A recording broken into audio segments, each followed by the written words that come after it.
என் அன்பு குழந்தையே, உன்னுடைய மனதில் நீ ஒளித்து வைத்திருக்கின்ற ஆசைகளை நான் அறியாமல் இருப்பேனா? நீ என்னிடம் வெளிப்படையாக சொன்னாலும் சொல்லாமல் போனாலும், ஏன் யாரிடமும் பகிராமல் இருந்தாலுமே கூட உன்னுடைய மனதில் இருக்கும் அத்தனை ஆசைகளையும் நான் அறிந்து கொண்டுதான் இருக்கின்றேன். ஆசைப்படுவதில் எந்த ஒரு தவறும் இல்லை. யார் வேண்டுமானாலும் எதை நினைத்தும் ஆசைகள் படலாம். ஆசைப்படுவதற்கு தகுதி தராதாரம் என்று எதுவும் இல்லை. ஆசைகளுக்கும் கனவுகளுக்கும் இங்கே வரைமுறையில்லை. ஆனால் ஆசைப்படுவதற்கு சில வரைமுறைகள் உண்டு கண்மணி. இதற்கு நான் தகுதியானவள் தானா, இது எனக்கு கிடைக்குமா என்று சந்தேகித்து நீ ஆசைப்பட தேவையில்லை. ஆனால் இது உனக்கு தேவைதானா என்று யோசித்து ஆசைப்படு. உன்னிடம் இல்லாத ஒன்றிற்காக நீ ஆசைப்படலாம். ஆனால் வேறு ஒருவரிடத்தில் இருக்கின்றது என்பதற்காக நீ ஆசைப்படக்கூடாது. எத்தனை பெரிய விஷயமாக இருந்தாலும், உனக்கு எட்டாத விஷயம் என்று நீ எண்ணியதாக இருந்தாலும் தாராளமாக ஆசைப்படு. ஆனால் அது உனக்கு தானாகவே உன்னுடைய கைகளில் வந்து உட்கார்ந்து கொள்ளும் என்று பேராசைப்படாதே. அதற்கான முயற்சிகளை செய்து வா. எட்டாத ஒன்றையும் எட்டிவிடும் சக்தி உன்னுடைய முயற்சிக்கும் தன்னம்பிக்கைக்கும் உண்டு. நீ இந்த உலகில் எதை வேண்டுமானாலும் ஆசைப்படலாம்.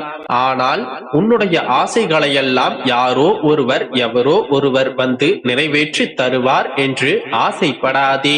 இங்கு அவரவருடைய ஆசைகளுக்காக ஓடிக்கொண்டிருக்கின்றார்கள். உன்னுடைய ஆசைகளை நிறைவேற்றி தருவதற்கு இங்கு யாருக்கும் காலமில்லை மகளே. எனவே உன்னுடைய ஆசைகளுக்கு பின்னால் நீ ஓடு. உன்னால் மட்டுமே உன்னுடைய ஆசைகளை அடைய முடியும். பேராசை என்று இங்கு எதுவுமே இல்லை. பெற முடியாத ஆசைகள் எல்லாம் பேராசை என்ற பெயரில் ஒதுக்கி வைக்கப்பட்டு விட்டன. ஆனால் அதையும் நீ நினைத்தால் அடைந்து விட முடியும். நீ எதையும் ஆசைப்படுவதில் தவறில்லை. ஆனால் எதை ஆசைப்பட்டாலும் அதை நேர்வழியில் மட்டுமே சென்று அடைவேன் என்பதில் பேராசை கொள். குறுக்கு வழிகளையும் தவறான பாதைகளையும் நீ தேர்ந்தெடுக்காதவரை உன்னுடைய எத்தகைய ஆசைகளும் நிச்சயம் நிறைவேறும். ஒன்றை மட்டும் புரிந்து கொள். உன்னால் எதை அடைய முடியுமோ, எதற்கு நீ தகுதி வாய்ந்தவளோ அது மட்டுமே ஆசையாக உன்னுடைய மனதில் உதிக்கும். எனவே நான் ஆசைப்பட்டு விட்டேன் என்று அண்ணாந்து பார்த்து கொண்டே நிற்காமல் உன்னுடைய ஆசைகளை எட்டி பிடிக்க விரைந்து ஓடு. எத்தனை அதிகமாக ஆசைப்படுகின்றாயோ அத்தனை ஆழமாக அதை அடைவதற்கான முயற்சிகளையும் மேற்கொள். எது வேண்டும் என்று நினைக்கின்றாயோ மீண்டும் மீண்டும் ஆழமாக ஒரு நாளும் மறக்காமல் ஆசைப்பட்டு கொண்டே இரு. ஏனென்றால் இந்த பிரபஞ்சமானது நீ எதை ஆழமாக ஆசைப்படுகின்றாயோ அதை உன்னுடைய கைகளில் கொண்டு வந்து சேர்க்கும் வேலையைத்தான் காலகாலமாக பார்த்து கொண்டிருக்கின்றது. இன்னொன்றையும் தெளிவாக தெரிந்து கொள். ஆசைகள் பேராசைகள் மட்டுமல்ல வாழ்க்கை. பல நிராசைகளும் கலந்ததே உன்னுடைய வாழ்க்கை.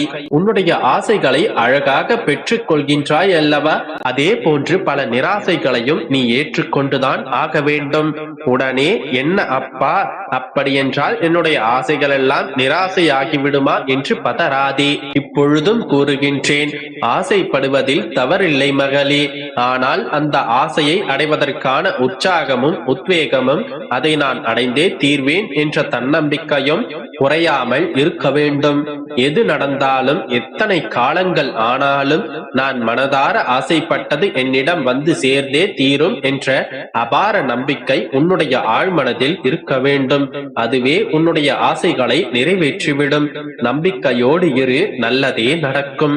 என் அன்பு குழந்தையே, உன்னுடைய கர்ம வினைகளால் ஏற்படும் சுகத்தையும் துக்கத்தையும் நீ அனுபவித்தே ஆக வேண்டும். ஆயினும் விதியால் நிர்ணயிக்கப்பட்டதையும் நம்பிக்கையும் பொறுமையும் இருந்தால் சுலபமாக கையாளலாம். முதலில் நீ உன்னுடைய பொறாமையை வென்றிடு. நீ வெறுக்கும் மனிதர்கள் பலப்பட்டு விட்டால் உனக்கு என்ன நஷ்டம் ஏற்பட்டு விட்டது? கேடு செய்த அவர்களுக்கு நன்மை நிகழ்கின்றது என்று பொறாமைப்படுகின்றாய். அவர்களுக்கு அவர்களுக்கான கர்ம வினைகளின் பலனால் அவை அனைத்தும் அவர்களுக்கு கிட்டியது. அவர்களை போன்ற அதிகாரம், செல்வம், செல்வாக்கு, என அனைத்தும் உனக்கு கிடைக்க வேண்டும் என்று நீ எண்ணுவதால் தான் உனக்கு பொறாமை புத்தி வருகின்றது. உனக்கானது என்றும் உன்னை தேடி வரும். நல்லதை நீ தவற விடுகின்றாய். ஒன்றை மட்டும் நன்றாக புரிந்து கொள் என் கண்மணி. எல்லோரும் ஒரே மாதிரி வாழ முடியாது. அவரவர்களின் கர்ம வினைகளின்படி அவை அனைத்தும் மாறுபடும். அதே சமயம் உனக்கான நல்லதை யாராலும் தடுக்க முடியாது. உலகத்தில் நிறைய பேர் உன்னை விட அதிகமான துன்பத்தை அனுபவித்து வருகின்றனர். இருப்பதை வைத்து நீ மகிழ்ச்சி கொள். உனக்கும் நலன் கிட்டும். நீயும் பாக்கியசாலிதான். நலம் பெறுவாய்.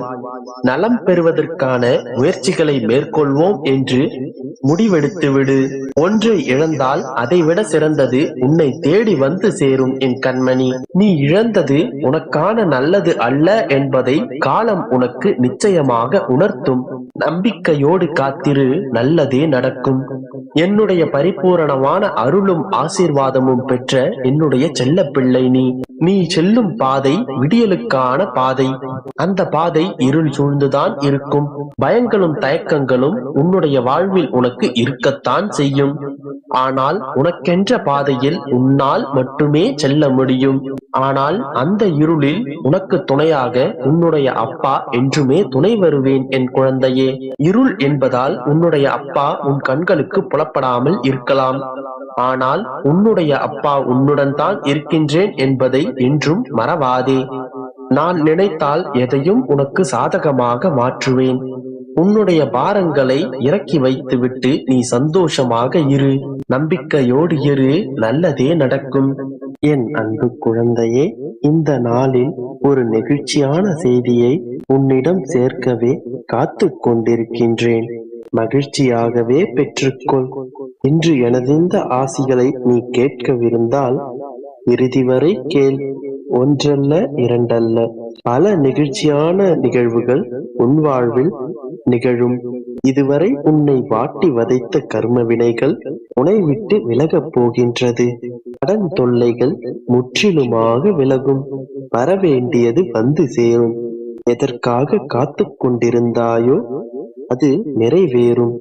நீ விரும்பிய வாழ்க்கை, விரும்பிய வேலை என்று அத்தனையும் கிடைக்கும். நான் உனக்காக கொண்டு வந்துள்ள இந்த நெகிழ்ச்சியான செய்தியை கேட்கும் முன் எனது சில வார்த்தைகளுக்கு செவிமடிப்பாயா? நீ உனக்குள் ஏற்படுத்தக்கூடிய சிறு சிறு மாற்றங்களை சொல்கிறேன்.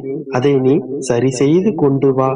நீ மகிழ்ச்சியாக இருக்க வேண்டுமானால் உனது நோக்கத்தில் நீ